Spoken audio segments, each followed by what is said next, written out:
All right, everybody, welcome to Unscripted 101 and a special guest today from a place very near and dear to my heart in multiple ways.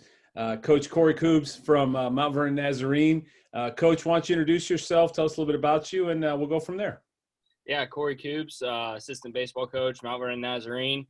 Proud grad from Mount Vernon in 2015. Before I got to Mount Vernon, I went to Marion Pleasant High School, where I was able to have a lot of fun and kind of start my passion for coaching through a lot of different things, getting to play different sports, play for my dad. So that kind of really shaped a lot of my life and how I got to this point. So that's a little bit of how we got to this part of the journey.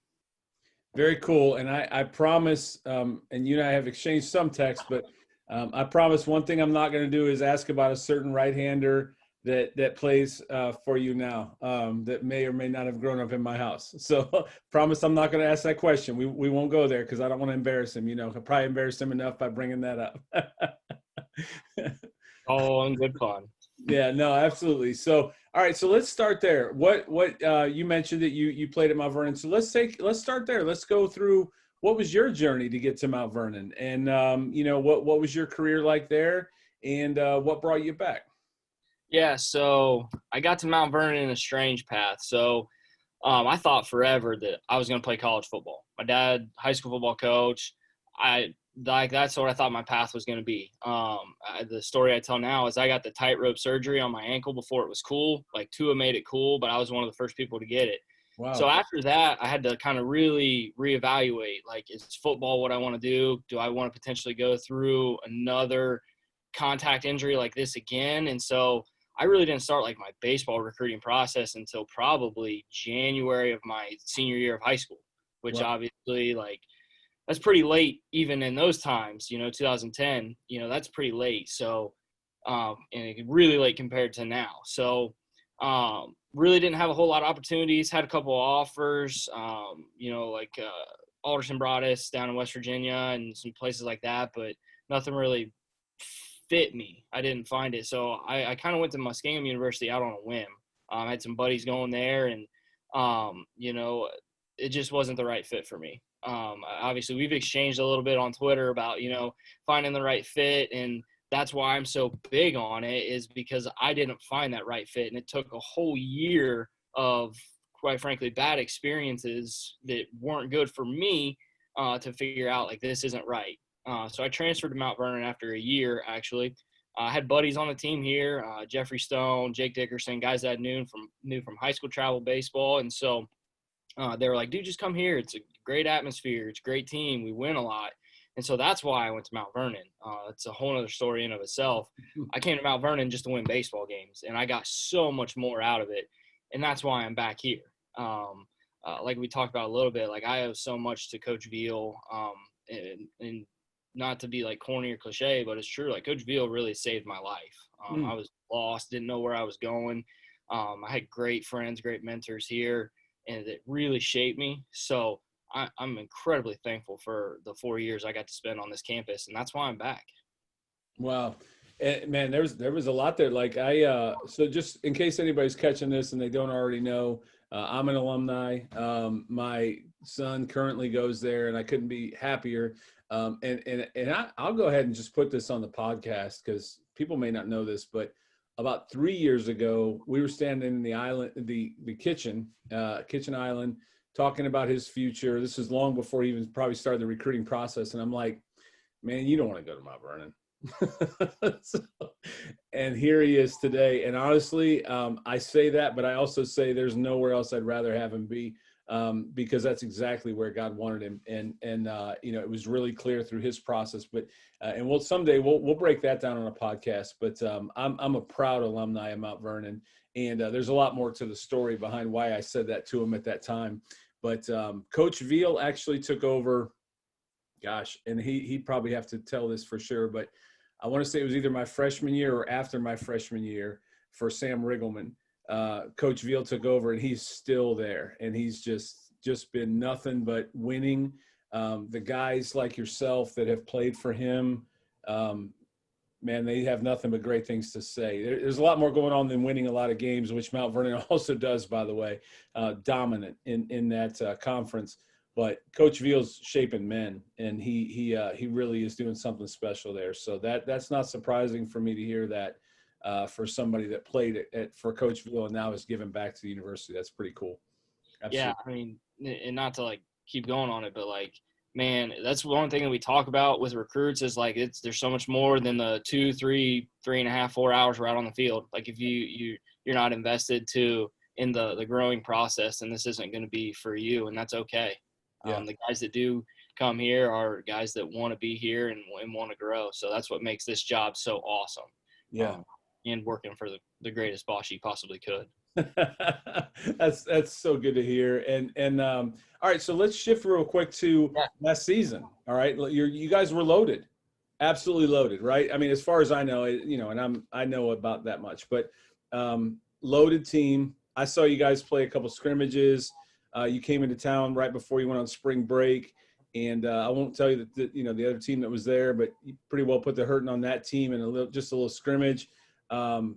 You guys were putting up some good runs, looked like a great offense, great pitching staff, and then, spring break hits. So take us back to spring break and then coming home, and just take us back to everything just kind of falling apart a little bit. Yeah, spring break, we caught our stride.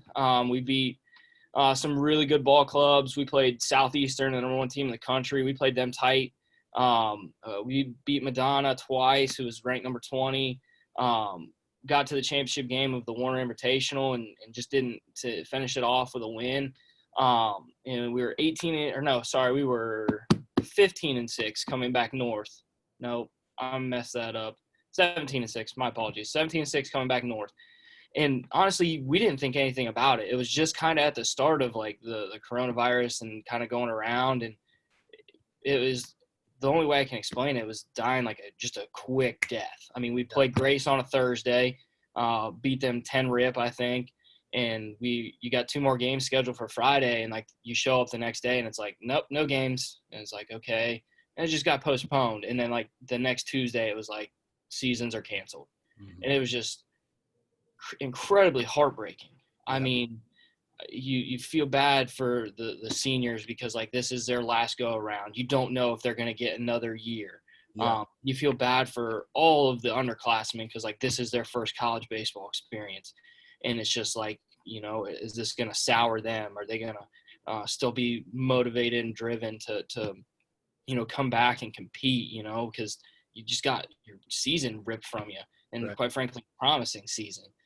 So it just all the uncertainty and how quickly it just transitioned from like playing to like done. Yeah. It took a lot. It took a lot of tolls on a lot of people. So that was kind of my experience with it, and going through the process with our guys and trying to get them through just the rest of the academic calendar with, quite frankly, nothing to look forward to. Yeah. Yeah. So, and I've asked a few guys. I had Dave Richardson from Arkansas's basketball team on earlier this week, and I've asked the people I've talked to, how do you? So now, and that was terrible. I mean, it was terrible for everybody, but it's just heartbreaking for those spring sports. Basketball got to play. Some of them got into some tournament action. Depending on where they were, but man, baseball, all the spring sports just lost it. And my assistants volunteer at Ohio State, and they were out in Arizona, had to come home, lost their spring break. I mean, it's heartbreaking. But now we look ahead, and it hasn't gotten much easier, but at least we're playing, right? So, and actually, let me pause there. You coach softball, or you coach baseball in the summer, right? So yeah, and that's what's weird is you got to coach pretty much. So what was that like, coaching this summer? Man, getting back on the field, we did the way to opening day thing at Newark Don Edwards, and holy smokes, just to get back out on the field. Our first game was under the lights, and so I was so excited just to be back out there. And it was just normalcy. Like, obviously there was like the rules where you're supposed to play with your own baseballs and not supposed to mix them and all that stuff. And sure, like that kind of made it a little weird, but like it was just normal. Like you got to be out there, you got to watch kids compete, you got to just play the game. And so that was probably the most rewarding part of the summer, was just playing, watching kids play, kind of carefree, like there's nothing going on in the world. And then when you leave the ballpark for the day, it was like, okay, back to reality. But man, it was like I said, there's nothing strange about being on the ball field again. So that was really thankful for that, because I don't know how I would have done it from, March all the way to August for fall ball. So it was kind of like some saving grace. Yeah, and it was amazing how most of the teams got to play this summer. I think we were going into it, we're like, everybody's going to lose their summer. What a mess, and then all of a sudden things changed a little bit, and we got to get teams out on the field, and we sailed through the summer pretty well. And knock on wood, I mean, well, it's over for most teams now, they're playing fall ball, but thank God we got through the summer, and that baseball teams got to play, and the kids got to play and get out there and all that kind of thing. So I actually have a couple things. So let me reverse that a little bit before we go to the next thing. So I assume in the summer you probably do some recruiting stuff for Mount Vernon, or no? So you go out and games every day. So I could tell stories about that, but yes. Yeah. So I'm curious, what was it like this summer? Because I know, like in Columbus, there weren't a lot of games. Normally you have games at the high schools, and you have games, let's just throw out the Worthington Wood Bat, for example, or Buckeye Elite. Those are all local, and you can probably get around that 270 loop and get to see a lot of games. I think a lot of those had to be pushed further out for whatever reason. We can probably talk about that on another call. But for whatever reason, a lot of games were played in the Dayton, Newark, Chillicothe. They were spread out. So what was it like recruiting all summer on top of, playing in those things? But how did you guys, has that changed? Was it difficult this summer recruiting because of COVID and all those changes? Honestly, I don't know if it was harder or easier. You just felt like you were going to the same place all the time. For the first month, it felt like, Newark was where you were. Like, that's what it felt like. And then, like you said, Dayton, Cincinnati, like those two areas were pretty popular. But it was like Waterworks Park and Westchester Baseball Complex. And there's a third place that had like 3 fields. And it felt like you were always at those places. Yeah. So it made it easier from that sense, and you weren't running all over the place. I mean, you've been to probably a Flames tournament. You've been to Buckeye Elite. You can get all the way in Cincinnati, all the way down to New Richmond, all the way up to almost Dayton at Whitsfield or whatever that I can't even think of the stadium's name. I apologize to those guys, but that's how far you're covering on a normal year. So it was kind of nice to be centrally located. I don't know if it necessarily made it easier, but that was kind of the experiences. Everyone was kind of at the same places. So you got to see a lot of the same guys and get really good evaluations. And being us in Division III, being only 2 people get out, that was nice. It was nice. We finished with Worthington Wood Bat. The last day was at Olentangy Liberty. And it was like, man, a parent or someone was like, man, you guys were all over the place this summer. I saw you and your head coach. I was like, yeah, this is pretty normal. Like, we're out grinding just like everyone else. We just don't necessarily have that name brand logo that you're looking for. We're just kind of there, and you just bypass us. I promise you, we're out there working just as hard as everyone else. So that was nice, was not having to fight through the crowds of coaches to see games. And I think you might have seen my notes because that was actually the question after the next question. But so let's go there.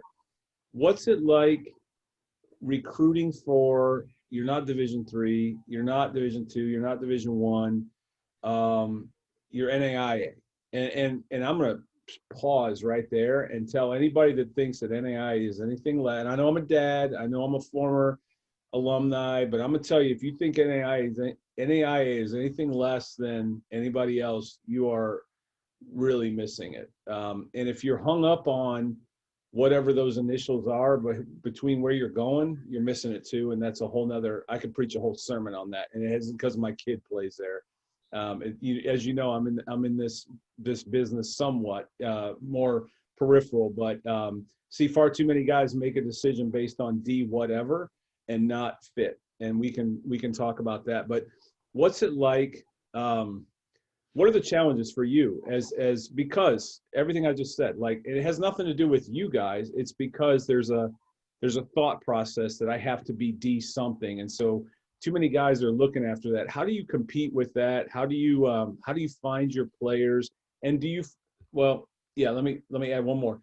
How do you find that you find a lot of players that have fell through the filter because they thought they were going to be, and now they're not, and so that gives you guys a chance? And if that's not true, let me know. But so how do you guys kind of find your players? Yeah. So first, I'll start with Mount Vernon is very much a niche. We are a private Christian institution. My story, like I said, I didn't want anything to do with Jesus when I first enrolled at Mount Vernon. I was here to win championships. Mm-hmm. So does that mean you have to be a Christian to come to school here? No, it doesn't.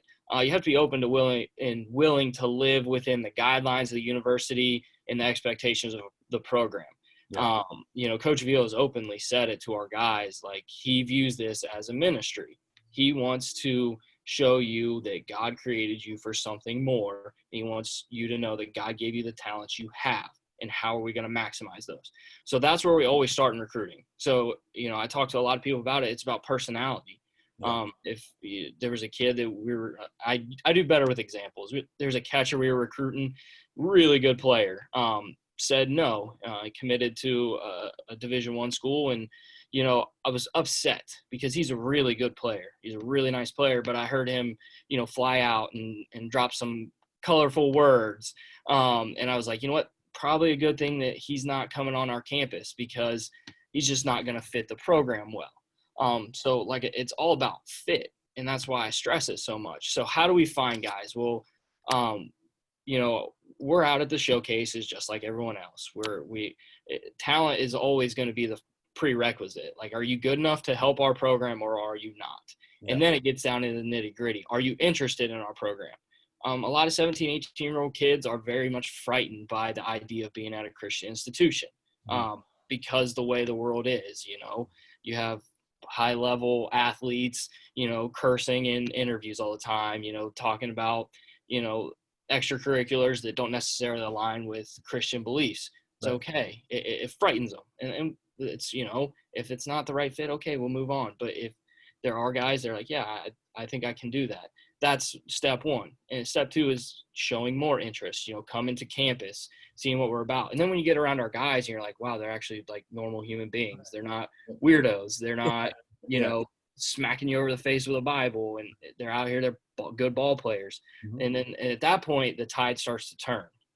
So the big thing for us is getting them on campus. Coach Veal, he's been at it for 41, 42 years. I don't know. I apologize. I should know that, but he's got so many connections. There's a lot of guys that you referred to him like, hey, I think he would fit your program or fit the culture and all of that stuff. So that's kind of the process of sifting through who's going to come to Mount Vernon and play for us. And I think you said something about guys falling through the cracks. I think this year's been a big year for that. There's been a ton of dudes that are still looking for places to play, and there's not as many opportunities at Division I. Got a ton of guys that didn't get drafted. You got a ton of guys that, came back for that extra year, and so the roster spots are limited. And so I don't know the exact rules, but I know there's no roster cap this year, but I think next year they got to be back at their 35. So they're not looking to bring in a huge class because they don't know what's going to go on. And then you keep going further up, minor league baseball, they're trying to cut 42 affiliate teams. Yeah. So you've got all those guys that are looking for other minor league opportunities. So the draft's probably going to get cut to 20 rounds. If I had to guess, I don't know. I have no idea. Yeah. So you're going to even have a bigger group of guys still in college baseball. So college baseball for the next 5, 6, 7 years is probably going to be really old. Mm-hmm. So trying to find an opportunity to play early is going to become a little bit more difficult. So there will be more guys that, slip through the cracks, so to speak. So I don't know even if I answered your question there. I just kind of got rolling. But that's kind of how it works here at Mount Vernon, the kind of recruiting process. Yeah, no, it's exactly what I was looking for. I think whoever the one or two people that watch this thing or listen to it, that's what I want to present is you'll hear it. You heard it before. You hear it now. You'll hear it later. I'm always going to preach fit. And that was true for my own son, who's only a year and a half removed from this whole process. And we didn't know. We didn't know either. You start getting good enough, and all of a sudden you're like, hey, he could play college. And then it's like, your first thought is, okay, D1, and there's too many people that hold on to that so tight, and don't realize that that's just not realistic, and honestly, it doesn't matter. It doesn't matter. And I'll preach that until the day I die. It doesn't matter. What matters is fit, because we don't have to go any further than March to see exactly what happens. You guys lost an entire baseball season. Yep. Well, were they happy at school? I mean, are they at a place they want to be because there's an injury or a coach or a fight or grades, or there's, you've seen it. How many times does a guy come to some school because of the sport, and then now, they're leaving or they're transferring or they're miserable? Man, don't chase the logo, the name, the D, whatever. Chase the fit and then work your way back. Find the schools that you think, I would love to be at that university. And then, oh, by the way, do they have a baseball team? And I may be out of my league saying that, but I think you see so many less transfers, and, coaching changes and all those things. I was on last night with Joe White's dad, or Evan White's dad, Joe, who went to Mount Vernon. And, Evan was going to go to Kent State, ended up going to Kentucky's, or, same thing, coaching change. And he landed right where he wanted to be. But I think you just see that so much that I would love for players to understand, find the fit first, and the rest is gravy. Yeah. Going through the transfer process, I can attest, is awful. Yeah. Awful. Like, you condense a whole recruiting process into like a couple months, because you finish the school season, you're talking middle of May, and then like you got to figure out where your next jump is, like middle of August. And like on top of that, you're trying to play summer ball, you're probably trying to work a job, and you're got to take visits, and instead of evaluating something over a year, you're evaluating it now over 2 months. Yeah. So the transfer process is not fun. So like, you want to get it right the first time. And that's not like added pressure. That's just the facts of it. You gotta ask questions. That's the thing, is like, if dudes don't ask questions or parents don't ask questions, then I don't think they really know what they're getting into. That's why I ask a bunch of questions in recruiting. I don't know if guys like it, but like, hey man, I'm trying to figure out, like, is this going to be for you or not? The only way to do that is to have conversation and ask questions. So at least that's my opinion. I agree. So let's look ahead now. What's, you guys you're in it. And as I understand from my source close to the team, you're in groups. That's how you're practicing, is rotation. So take us through, what does practicing in a COVID world look like for Mount Vernon Nazarene? Keeping distance. We got the position guys split up, playing out of the 2 dugouts. So we like to inter squad a lot. That's kind of how we roll here. So it's 4 times a week where we're playing. So you got the position guys in the dugouts. We got the pitchers grouped into the bullpens. So they're in less than 10, or out on the soccer field, or the old soccer field, where we get to stretch it out, play catch, and have a whole bunch of space to ourselves. Then we got the catchers in their little area. So that's what it looks like, is it's a ton of bouncing around, back and forth for me, from groups to who's pitching live, who's getting their work in the bullpen, who's long tossing. So just kind of moving around for me, but it's really spaced out. It's all about keeping space, trying to stay out there as long as we can. The world we live in, if you get one positive test, you're shut down. Right.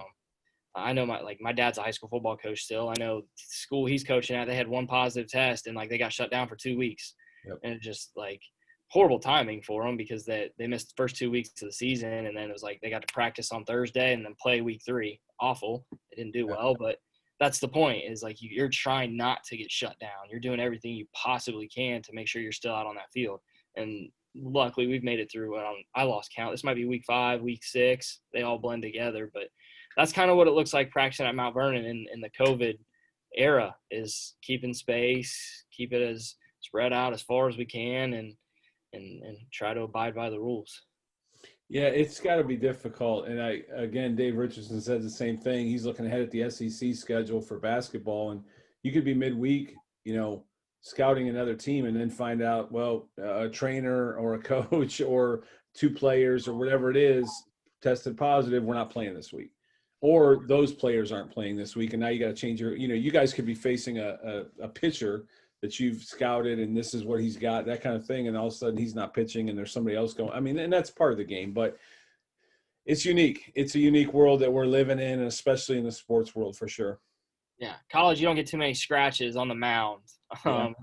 It's usually the same guys. You scouted a report on them, so maybe a couple hitters here and there, but it could be interesting. You got a scratch last minute because of failed COVID test in the spring. It just it'll be interesting. We'll take it in stride, but yeah, it's complex.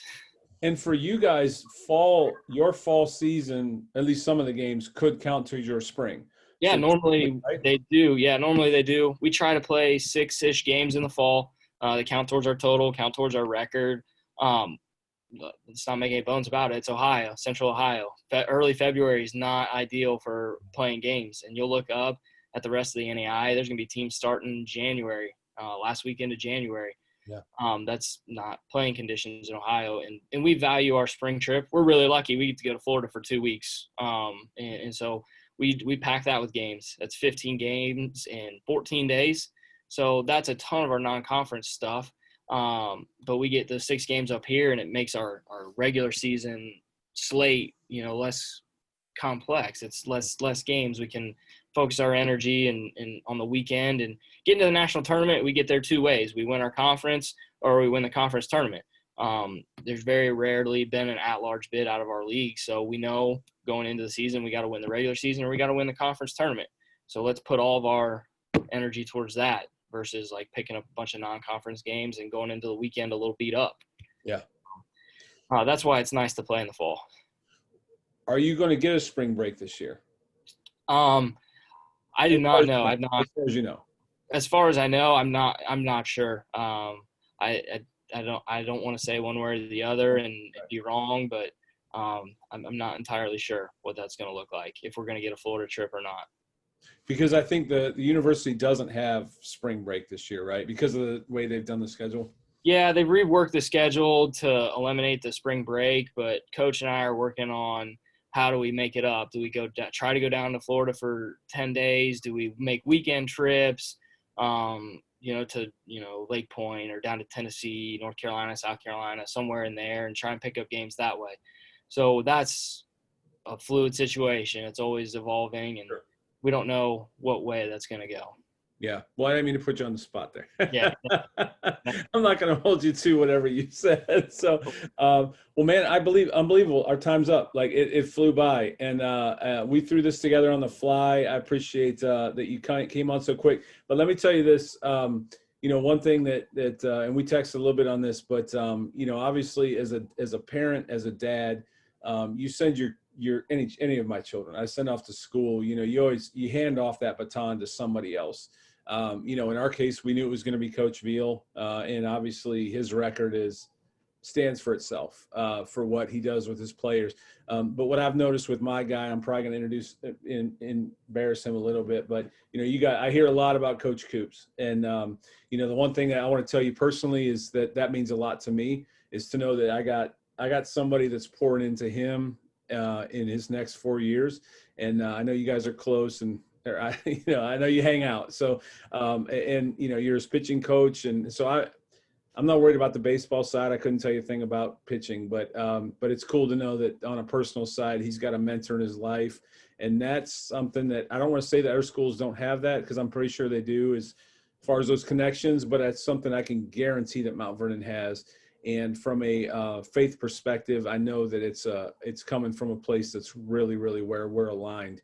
And so, you talked about the differences between Mount Vernon and, those faith-based type things. And now guys aren't out there Bible beating, but there's an element, there's a constant theme. And I'll share one story that one of my closest friends went there, got drafted into the MLB. I won't use his name on the podcast, but got drafted, and in our 4 years, he wasn't a believer. He played baseball. He was there to play baseball. He was there to get drafted. He did get drafted. He earned what he wanted to.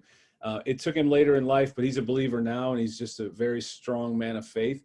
And, sometimes it doesn't happen right away. Sometimes it won't happen in those 4 years, but there's seeds that are planted being where you are. And you guys are doing good work, man. And far beyond what's between the white lines. You're doing good work. And I'm really glad my son plays for Mount Vernon Nazarene. Well, thank you. We appreciate that. I mean, it starts at the top.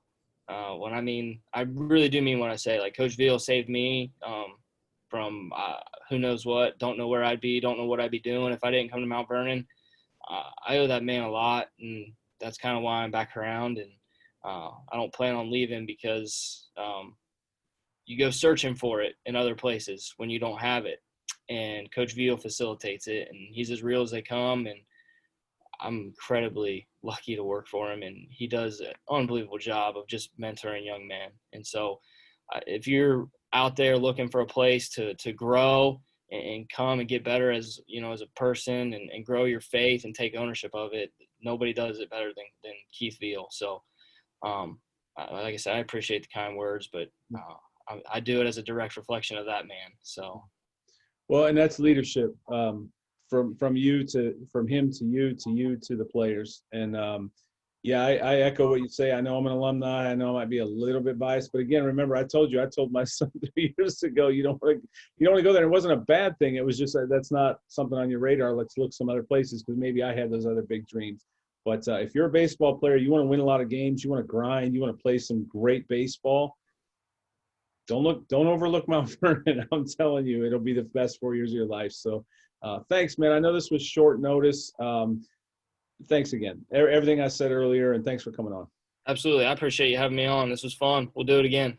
Cool, man. Good luck this season, and I'm sure we'll see. I hope I'm allowed to come watch something, but hopefully we'll see you around the diamond, and if not, we'll be live streaming or something. So, oh yeah, best of luck to you guys. Yeah, thank you. All right, Coach. Thank you. Yeah, bye.